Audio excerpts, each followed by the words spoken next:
الحمد لله رب العالمين، والصلاة والسلام على سيد الأنبياء والمرسلين وخاتم النبيين سيدنا محمد وآله وصحبه أجمعين، ومن تبعهم بإحسان ودعا بدعوتهم إلى يوم الدين. أما بعد، عن أنس بن مالك رضي الله عنه قال: إن أعرابيا قال لرسول الله صلى الله عليه وسلم: متى الساعة يا رسول الله؟ قال: ما أعددت لها؟ قال: حب الله ورسوله. قال: أنت مع من أحببت. فقال أنس رضي الله عنه: أنا أحب الله ورسوله وأبا بكر وعمر، فأرجو أن أكون معهم وإن لم أعمل بأعمالهم، أو كما قال عليه الصلاة والسلام. رواه مسلم. محترم بزرگوں، دوستوں اور دینی بھائیوں،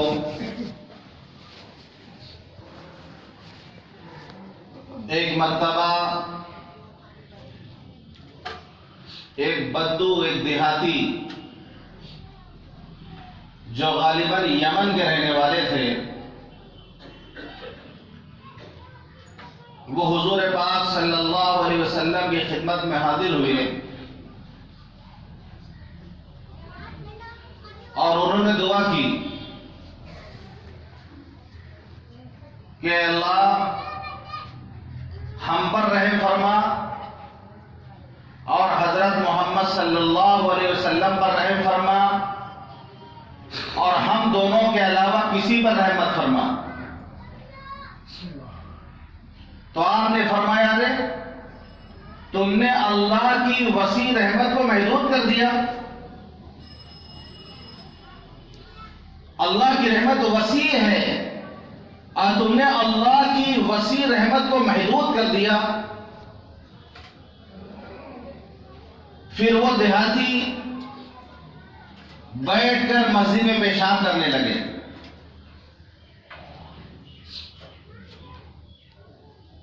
بہت مشہور واقعہ آپ لوگوں نے سنا ہوگا. یہ وہی دیہاتی ہیں جنہوں نے مسجد میں پیشاب کیا اور صحابہ کرام روکنے کے لیے دوڑے ہیں، تو آپ نے منع فرمایا کہ نہیں، کو کر لینے دو. یہ حضور پاک صلی اللہ علیہ وسلم کی حکمت تھی، کیونکہ اگر ظاہر سی بات ہے آدمی پیشاب کرنا کہیں پہ مسجد میں کھڑا ہو کر یا بیٹھ کر کوئی اس کو دوڑائے گا تو بھاگے گا، جب تو جدھر جدھر بھاگے گا وہاں پیشاب جائے گا. تو ابھی تو ایک ہی جگہ گندی ہوئی تھی، ایسے کیا ہے تمام گندگی پھیل جائے گی. آپ نے منع کیا. جب وہ ضرورت سے فارغ ہو گئے تو آپ نے ان کو بلا کے نہ ان کو ڈانٹا، نہ ان کو جھڑکا، نہ ان کو برا بھلا کہا، نہ ملامت کی، بلکہ بتایا کہ یہ مسجد ہے، یہ عبادت کی جگہ ہے، یہاں پر پیشاب نہیں کرنا چاہیے، یہاں پر گندگی نہیں کرنی چاہیے. آپ نے ان کو سمجھایا.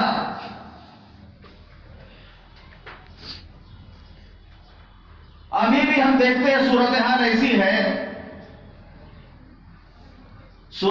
ایسی ہے کہ بہت سارے مسلمان جو مسجد میں صرف پیشاب کرنے کے لیے سے آتے ہیں. بہت بڑی تعداد ہے مسلمانوں کی جو مسجد میں پیشاب کرنے کے لیے آتے ہیں. آپ یقین نہ ہو تو صبح بیٹھ جائیں مسجد کے گیٹ پہ، لوگ پوچھتے ہیں بھائی مسجد کہاں ہے، کیوں کیا کام ہے؟ وہ استنجا لگا ہے، استنجا کرنا ہے مسجد جا کر کے. اللہ کے بندے اگر مسجد میں آ گئے ہو، یہاں انتظام ہے، استنجا کا انتظام ہے، وضو کا انتظام ہے، کم از کم وضو کر کے 2 رکعت تحیۃ المسجد ہی پڑھ لو. صبح دیر سے اگر اٹھ کے آئے ہو مسجد میں ہاتھ منہ دھونے کے لیے، کم از کم وضو کر کے فجر کی نماز ہی ادا کر لو، قضا نماز ادا کر لو. سیدھے آئیں گے، پیشاب کریں گے، اس کے بعد باہر.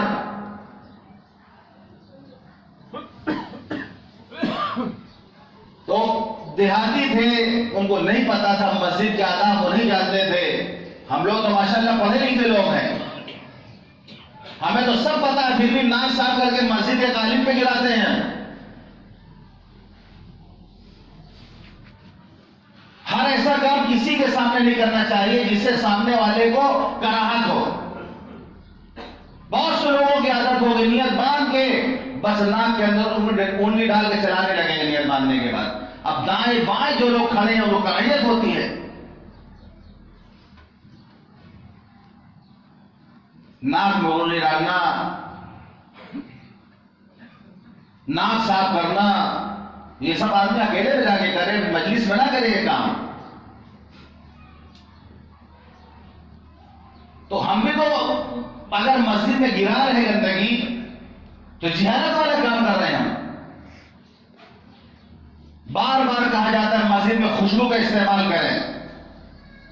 اللہ جزائے خیر دے. آج کل فجر کی نماز میں کوئی مقتدی ہے بہت عمدہ عطر لگا کے آتے ہیں کہ جب ہم مسجد میں داخل ہوتے طبیعت خوش ہو جاتی ہے. شمامت العنبر عطر لگا کے کوئی آتا ہے فجر کی نماز میں، مزہ آ جاتا ہے داخل ہونے کے بعد. خوشبو کا استعمال کریں آپ لوگ.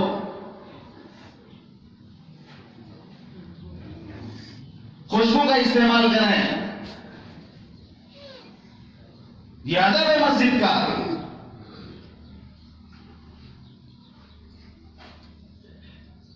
اس کے بعد وہ دیہاتی آئے حضور پاک صلی اللہ علیہ وسلم کے پاس اور سوال کیا کہ متى الساعہ یا رسول اللہ، اللہ کے رسول ایک بات بتا دیجئے کہ قیامت کب آئے گی. ایک بات بتا دیجئے آپ کہ قیامت کب آئے گی. آپ نے فرمایا قیامت کے بارے میں پوچھ رہے ہیں، کچھ تیاری ویاری کی اس کے لیے؟ کیسی میں سوال کر رہے ہو؟ ما اعددت لها، کیا تیاری کی ہے تم نے قیامت کے لیے؟ اور انہوں نے کہا اللہ کے رسول کیا تیاری، کوئی تیاری ویاری نہیں ہے، بس حب اللہ و رسولی، اللہ اور اس کے رسول سے محبت کرتا ہوں. یہی ایک چیز ہے ہمارے پاس کہ حب اللہ و رسولی، کہ اللہ اور اس کے رسول سے محبت کرتا ہوں. تو آپ نے فرمایا انت مع من احببت، کہ تم قیامت کے دن اسی کے ساتھ رہو گے جس سے تمہیں محبت ہوگی. قیامت کے دن تم اسی کے ساتھ رہو گے جس سے تمہیں محبت ہوگی. حدیث کے راوی حضرت انس بن مالک رضی اللہ عنہ فرماتے ہیں کہ صحابہ خوش ہو گئے یہ سن کر، اور پھر فرمایا حضرت انس رضی اللہ عنہ نے کہ انا احب اللہ و رسولہ، کہ میں اللہ سے محبت کرتا ہوں، رسول اللہ سے محبت کرتا ہوں، و ابا بکر و عمر، سیدنا ابوبکر صدیق سے محبت کرتا ہوں، سیدنا عمر فاروق سے محبت کرتا ہوں. فارجو ان اکون معهم وان لم اعمل باعمالهم، مجھے امید ہے کہ کل قیامت کے دن میں ان کے ساتھ رہوں گا اگرچہ میرے اعمال ان کے اعمال جیسے نہیں ہیں. عمل میں ہم کم ہیں، عمل میں ہم پیچھے ہیں، ان کے اعمال بڑے ہیں، لیکن اس محبت کی بنیاد پر کیا آپ نے فرما دیا کہ انت مع من احببت، تم جس سے محبت کرو گے اسی کے ساتھ رہو گے. تو ہمیں امید ہے کہ ہم ان کے ساتھ رہیں گے. عرب شاعر کہتا ہے احب الصالحین ولست منهم لعل اللہ یرزقنی صلاحا، کہ میں نیک لوگوں سے محبت کرتا ہوں، خود نیک نہیں ہوں. میں نیک لوگوں سے محبت کرتا ہوں، خود نیک نہیں ہوں. شاید اللہ تعالی ہمیں بھی نیک بنا دے. آدمی نیک بنے، نیک لوگوں سے محبت کرے، ان سے دشمنی نہ کرے، ان سے بغض و حسد نہ کرے، ان کا کینہ کپٹ دل میں نہ رکھے، ان سے محبت کرے گا تو یہ خوشخبری ہے کہ دوسرے حدیث میں آپ نے فرمایا المرء مع من حب، آدمی اسی کے ساتھ رہے گا جس سے اس کو محبت ہوگی۔ اب ہم دیکھ لیں کہ ہم کس سے محبت کرتے ہیں اور کیسے پتہ چلے گا؟ من احب شیئا اکثر ذکرہ، جو جس سے محبت کرتا ہے اس کا تذکرہ زیادہ کرتا ہے، بہانے بہانے سے اسی کا تذکرہ کرے گا۔ آپ کسی موضوع پہ بات کریں گے گھما پھرا کر کے پھر وہی اپنی بات کرے گا۔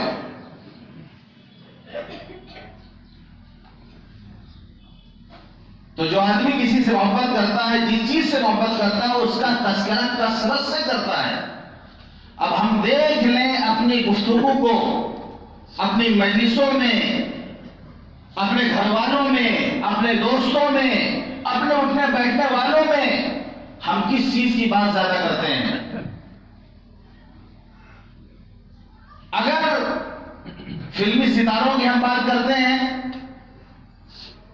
کرکٹر لوگوں کی بات کرتے ہیں، بزنس کی بات کرتے ہیں، دنیا داری کی بات کرتے ہیں، تو پتہ یہ چلا کہ ہمیں دنیا سے محبت ہے، ہمیں دنیا سے محبت ہے۔ ہمارا ہر موضوع، ہر بات جو ہوگی دنیا سے متعلق ہوگی۔ اور صحابہ کرام وہ تھے جنہوں نے دنیا کے مقابلے میں آخرت کی زندگی کو پسند کیا تھا، دنیا کی زندگی کو آخرت کی زندگی پر قربان کر دیا تھا۔ تو ان کی حالت یہ تھی کہ حضرت عبداللہ بن رواحہ رضی اللہ عنہ بیٹھ کے رو رہے ہیں۔ کسی نے پوچھا کیوں رو رہے ہیں؟ فرمایا پل صراط پر سے گزرنا ہے، پتہ نہیں پار ہو پائیں گے کہ نہیں ہو پائیں گے۔ یہ فکر ہے صحابہ کو۔ حضرت عائشہ رضی اللہ عنہ بیٹھ کے رو رہی، پوچھا گیا کیوں رو رہی؟ فرمایا کہ جہنم یاد آ گئی۔ فرمایا جہنم یاد آ گئی، اسی لیے رونا آ گیا۔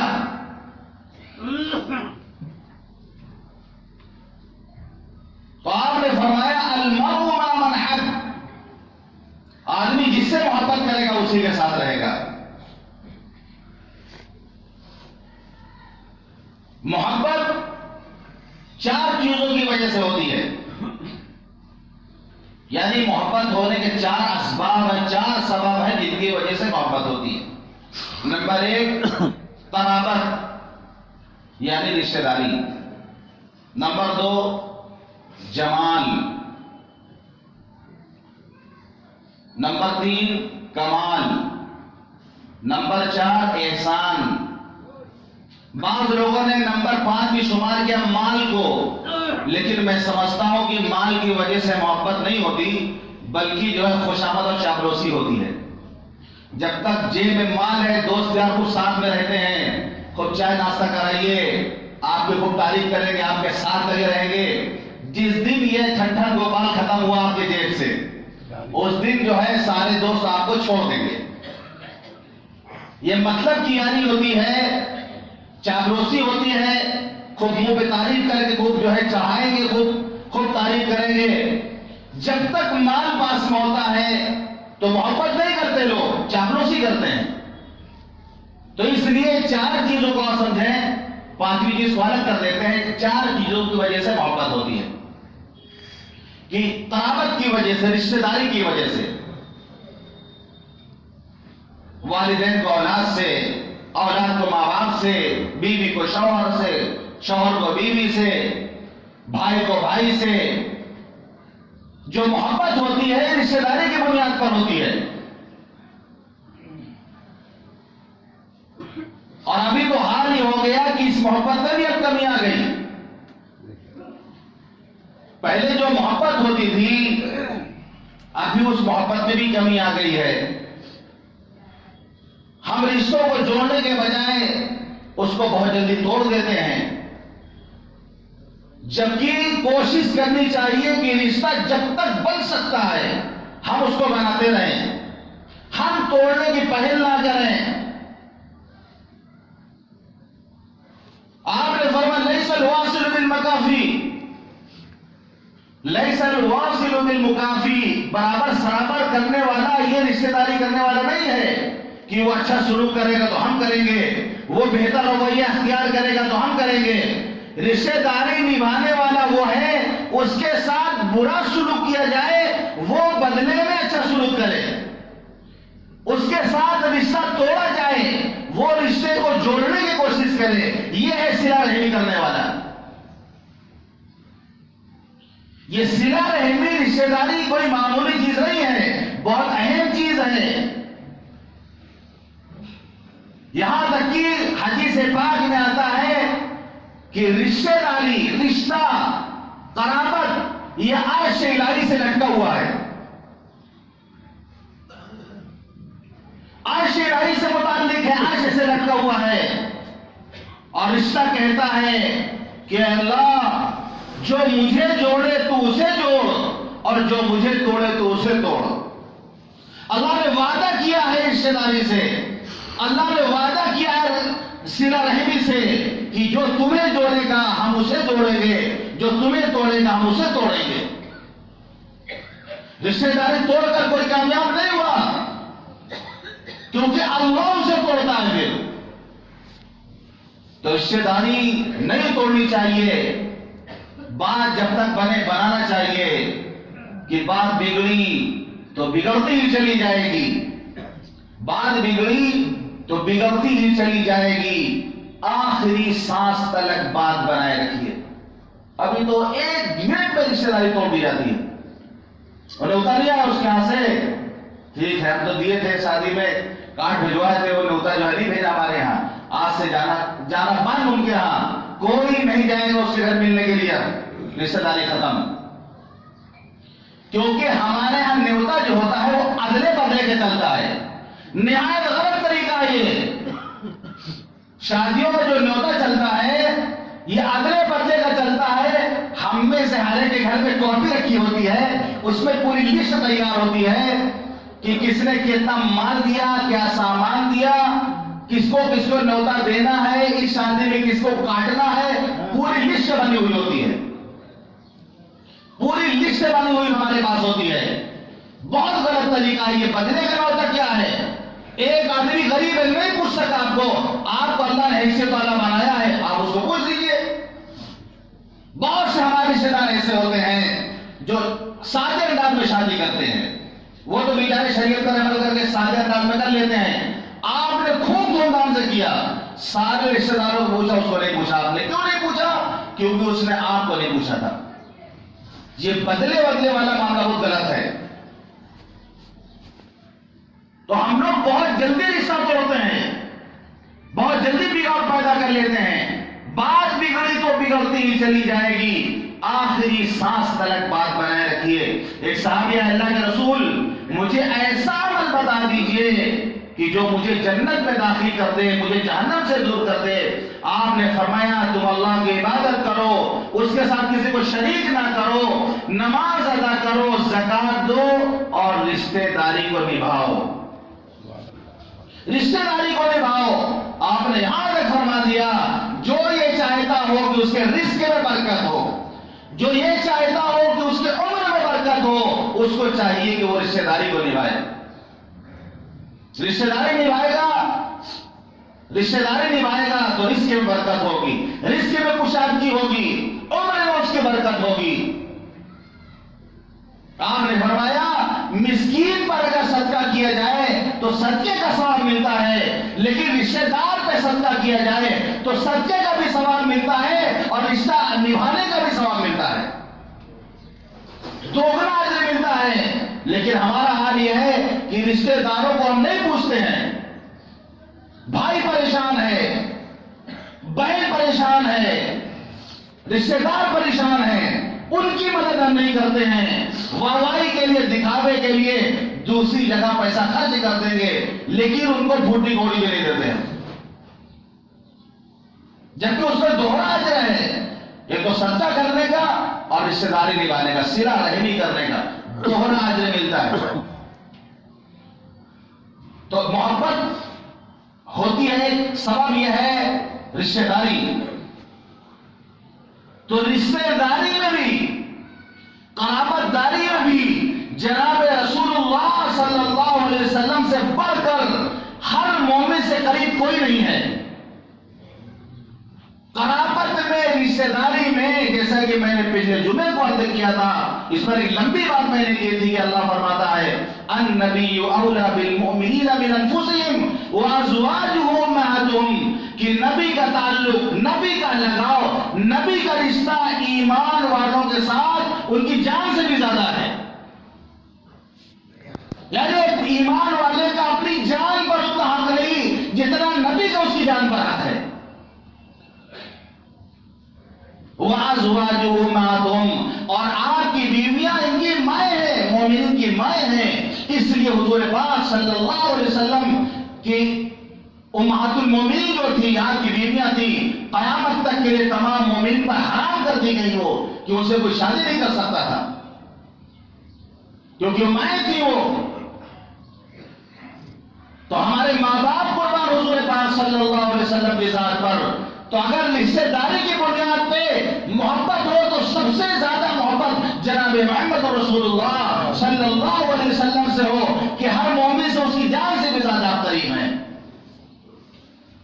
یہاں تک کہ آپ نے فرمایا من ترک مالا او زیان فلیالی، جو مال چھوڑ کے جائے، جائیداد چھوڑ کے جائے، وراثت میں اس کے گھر والوں کو ملے گا. یہ مثال دینا ہے جان سے زیادہ قریب آپ نے فرمایا من ترک مالا او زیان فلیالی، جو مال چھوڑ کے جائے، جائیداد چھوڑ کے جائے تو وہ اس کے گھر والوں کا ہے. ومن ترک دینا فإلی وعلی، اور جو قرض چھوڑ کے جائے تو میں محمد رسول اللہ صلی اللہ علیہ وسلم اس کا قرض ادا کروں گا.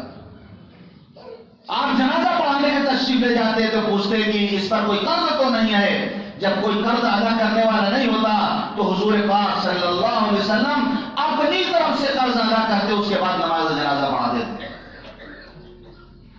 فرماتے قرض چھوڑ کے گیا تو میرے ذمہ ہے کہ میں اس کو ادا کروں گا. دوسرا سبب محبت کا ہوتا ہے جمال، خوبصورتی. ظاہر خوبصورت چہرے کو دیکھ کے ہر آدمی لٹو ہو جا رہا، خوبصورت چہرہ دیکھ کے، حسین و جمیل چہرہ دیکھ کر ہر آدمی کو اچھا لگ رہا، ہر آدمی پسند کر رہا، محبت ہو جا رہی آدمی کو دیکھ کر کے. تو محبت کا ایک سبب جمال ہوتا ہے، یعنی خوبصورت ہونا. حدیث میں آتا ہے حسن کو دو حصوں میں تقسیم کیا گیا. آدھا حسن پوری دنیا کو دیا گیا اور آدھا حسن حضرت یوسف علیہ السلام کو عطا کیا گیا.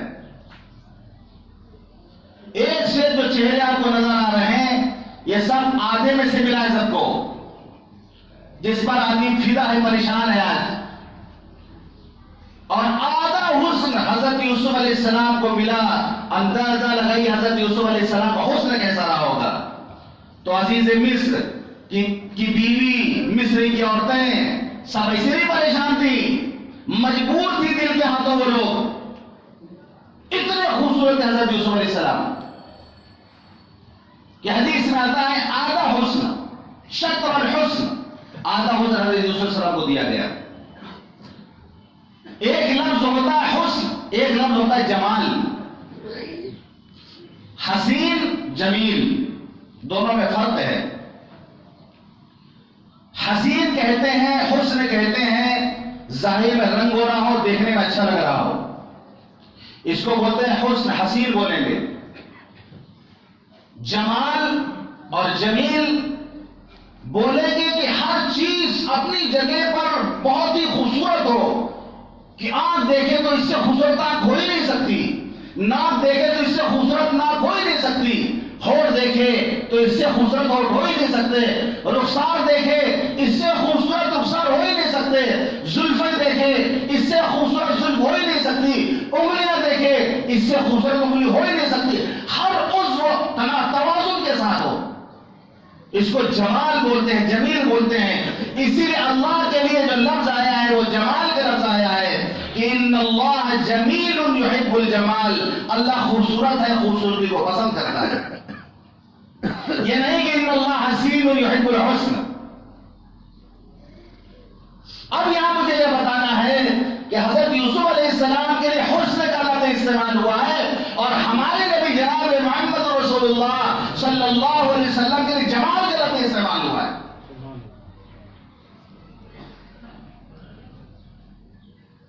حضور پاک صلی اللہ علیہ وسلم کی ذات کو مستثنا کریں گے، الگ کر کے حسن کو بانٹا گیا تو آدھا دنیا والوں کو دیا گیا اور آدھا جو ہے حضرت یوسف علیہ السلام کو دیا گیا۔ اس سے ہمارے نبی حضرت محمد صلی اللہ علیہ وسلم الگ ہیں، مستثنا ہیں۔ آپ سے بڑھ کر خوبصورت، آپ سے بڑھ کر جمال والا، آپ سے بڑھ کر کمال والا نہ کوئی پیدا ہوا نہ ہے نہ ہوگا۔ میرے مصطفیٰ کا ہمسر نہ ہوا نہ ہے نہ ہوگا، اور کوئی اور ان سے بہتر نہ ہوا نہ ہے نہ ہوگا۔ اسی لیے حضرت عائشہ فرماتی ہیں کہ مصر کی عورتوں نے حضرت یوسف علیہ السلام کے حسن کو جب دیکھا، دیکھ کر مبہوت رہ گئی وہ لوگ، اور قرآن نے کہا ہے وَقُلْنَا حَاشَ لِلَّهِ مَا هَذَا بَشَرًا إِنْ هَذَا إِلَّا مَلَكٌ كَرِيمٌ۔ یہ انسان نہیں ہو سکتا۔ اللہ اکبر، یہ انسان جب حضرت یوسف علیہ السلام سامنے آئے عورتوں کے، وہ سب جو چھری لے کے پھل کاٹنے کے چکر میں تھی، اور پھل ہاتھوں میں تھا، چھری تھی، اور جو ہے جب حضرت یوسف علیہ نمودار ہوئے، دیکھ کر کے سب نے جو ہے اپنا ہاتھ، اپنی انگلی، اپنے بازو کاٹ لیے، مبہوت ہو گئی دیکھ کے۔ قرآن کہتا ہے وَقُلْنَا حَاشَ لِلَّهِ مَا هَذَا بَشَرًا، یہ انسان نہیں ہو سکتا، إِنْ هَذَا إِلَّا مَلَكٌ كَرِيمٌ، یہ تو کوئی بات فرشتہ ہے، یہ تو فرشتہ ہے۔ مصر کی عورتوں نے اپنی انگلیاں کاٹ لی تھی۔ تو حضرت عائشہ رضی اللہ عنہ فرماتی ہیں کہ مصر کی عورتوں نے حضرت یوسف علیہ السلام کو دیکھا تو اپنی انگلیوں کے ٹکڑے کر لیے۔ اگر میرے محبوب صلی اللہ علیہ وسلم کو دیکھ لیتی تو اپنے دلوں کے ٹکڑے کر لیتی۔ جب حسن یوسف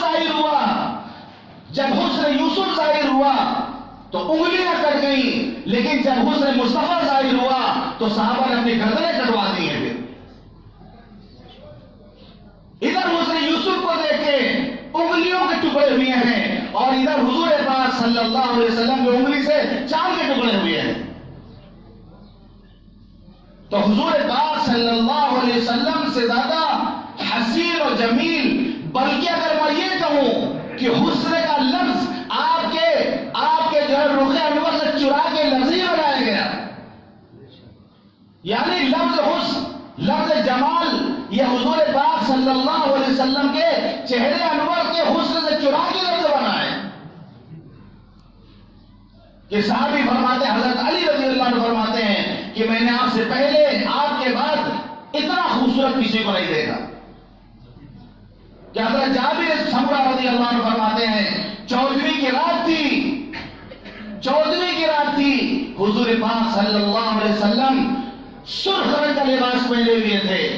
سرخ رنگ سے مطلب یمن سے چادریں آتی تھی، زمین اس کی سفید ہوتی، دھاری پڑتی تھی اس پر، ہری رنگ کی دھاری، کالی رنگ کی دھاری، سرخ رنگ کی دھاری۔ تو وہی دھاری دار آپ چادر اوڑے ہوئے تھے، جو جوڑا پہنے ہوئے سرخ رنگ کا جوڑا پہنے ہوئے تھے۔ حضرت جابر بن سمرہ رضی اللہ عنہ فرماتے ہیں 14ویں کی رات تھی اور حضور پاک صلی اللہ علیہ وسلم سرخ جوڑا پہنے ہوئے تھے۔ میں کبھی چاند کو دیکھتا، کبھی حضور پاک صلی اللہ علیہ وسلم کے رخ انور کو دیکھتا، پھر میں اس نتیجے پر پہنچا کہ چاند میں وہ حسن و جمال نہیں ہے جو حضور پاک صلی اللہ علیہ وسلم کے رخ انور میں حسن و جمال ہے۔ کہ حضرت حسان بن ثابت رضی اللہ عنہ نے فرمایا کہ وَحْسَنَ مِنْكَ لَمْ تَرَقَتُ عَيْنِي وَأَجْمَلَ مِنْكَ لَمْ تَلِدِ النِّسَاءُ خُلِقْتَ مُبَرَّأً مِنْ كُلِّ عَيْبٍ كَأَنَّكَ قَدْ خُلِقْتَ كَمَا تَشَاءُ، کہ آپ سے زیادہ حسین میری آنکھوں نے کسی کو نہیں دیکھا۔ وَأَجْمَلَ مِنْكَ لَمْ تَلِدِ النِّسَاءُ، آپ سے زیادہ حسن جمال والا کسی عورت نے کوئی بچہ پیدا نہیں کیا۔ خلقت مبرأ من کل عیب، آپ تمام عیبوں سے پاک صاف پیدا کیے گئے۔ کأنک قد خلقت کما تشاء، ایسا لگتا ہے کہ آپ کی تخلیق آپ کی منشا کے مطابق ہوئی ہے۔ کہ حضرت عائشہ فرماتی ہیں، روایت میں آتا ہے ایک مرتبہ ان کی سوئی گم ہو گئی تھی، حضرت حفصہ سے انہوں نے سوئی لیا تھا، وہ گھر میں گم ہو گئی تھی، بہت تلاش کیا انہوں نے سوئی نہیں ملی، یہاں تک کہ حضور پاک صلی اللہ علیہ وسلم جب حجرہ عائشہ میں تشریف لائے تو حضرت عائشہ فرماتی ہیں میں نے آپ کی روشنی میں اس سوئی کو تلاش کیا تو وہ سوئی مجھے مل گئی۔ ایسا چمکتا تھا آپ کا چہرہ کہ حضرت انس فرماتے ہیں آپ کا رخ انور چمکتا تھا، آپ کے جسم سے خوشبو پھوٹتی تھی کہ جس بچے کے سر پہ آپ ہاتھ پھیر دیتے تھے، جس بچے کے سر پہ ہاتھ پھیر دیتے تھے اس بچے کے سر سے خوشبو آتی تھی، وہ بچہ دوسرے بچوں میں ممتاز مانا جاتا تھا۔ فرماتے ہیں کہ حضور پاک صلی اللہ علیہ وسلم جب مسکراتے تھے تو آپ کے چہرہ ایسا سرخ ہو جاتا تھا جیسے انار کا رس نچوڑ دیا گیا ہو، جب مسکراتے تھے تو دندان مبارک ایسے ظاہر ہوتے تھے جیسے موتی کی طرح چمکدار۔ تو اگر حسن کی وجہ سے محبت ہو، جمال کی وجہ سے محبت ہو، تو حضور پاک صلی اللہ علیہ وسلم سے بڑھ کر حسین و جمیل کوئی دنیا میں پیدا نہیں ہوا، سب سے زیادہ پھر آپ سے محبت ہونی چاہیے۔ دو چیز اور ہے، کمال اور احسان، انشاءاللہ پھر اس پر بات آئے گی۔ اللہ تعالی ہم سب کو کہنے اور سنت عمل کرنے کو توفیق عطا فرمائے۔ وآخر دعوانا الحمدللہ رب العالمین۔